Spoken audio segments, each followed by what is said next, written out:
Coucou, aujourd'hui on va se faire une petite recette à quatre mains. Ma petite fille et moi-même allons faire une chachouka aux petits pois avec des œufs. Donc je vous montre un petit peu comment on va procéder. Donc s'il vous plaît, mon aide, si vous voulez mettre... là on a un demi-oignon rouge mais il était gros. Donc on va faire frire tout ça. Voilà, on fait frire un petit peu les oignons parce que c'est meilleur. Et l'oignon rouge, c'est beaucoup plus doux, c'est un peu sucré. Hein. Mais vous pouvez mettre de l'oignon jaune, voilà, ça sera un peu plus corsé. Faites comme vous le sentez et surtout avec ce que vous avez. Alors, maintenant que les oignons sont revenus, on va ajouter les poivrons. Alors là, j'ai la valeur de un gros poivron et demi, ou 3 petits si vous voulez, jaune, rouge, vert. Cette recette-là, nous, on va la faire pour 3. Voilà. Donc, à vous d'augmenter, de diminuer selon, puis si vous aimez pas, ou si vous aimez moins, vous en mettez moins, voilà. Surtout, faites-vous plaisir. Voilà, maintenant que tout le monde est bien revenu dans ma petite poêle, on va mettre un petit peu de purée de tomates, une petite brique. Voilà, faut tout mettre. Hop. Voilà, tout à fait.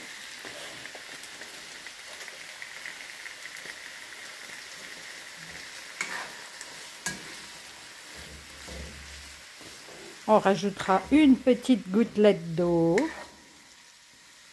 Tac. Voilà. Et on va laisser cuire. On va mettre sel, poivre, un petit peu. On a du bon sel là.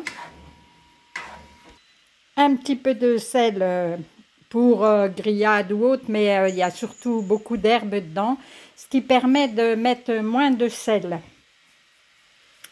Tu peux encore en mettre un peu.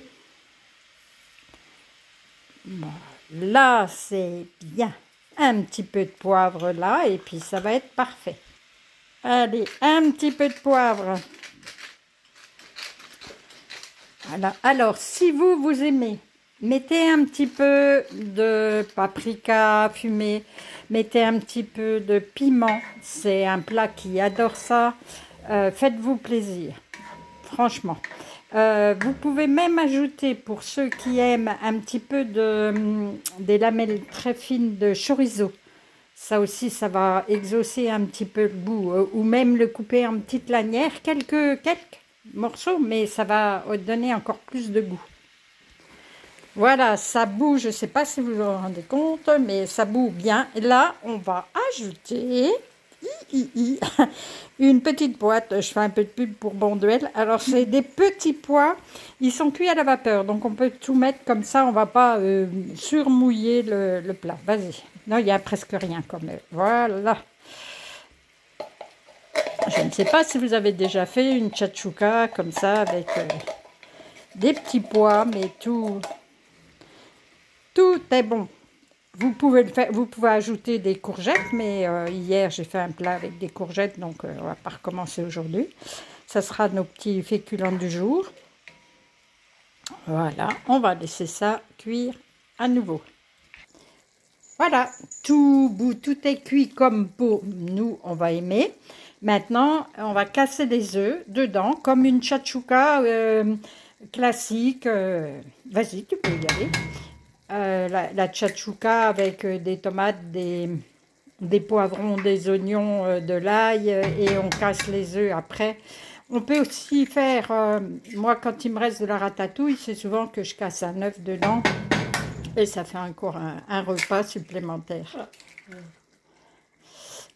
Voilà. Et puis on en profite, on mange plein d'œufs là, maintenant qu'on a récupéré des vieilles poules. Des poules qui partaient à l'abattoir. Bon, vous ne me connaissez peut-être pas encore, mais moi, je dois avoir le syndrome du sauveur. Surtout chez les animaux. Oh, quoique, chez les humains aussi. Oui, oui, non, je l'ai.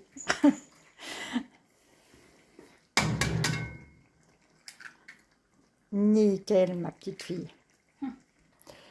Et voilà, on va laisser cuire ça. Oh, pas longtemps, hein.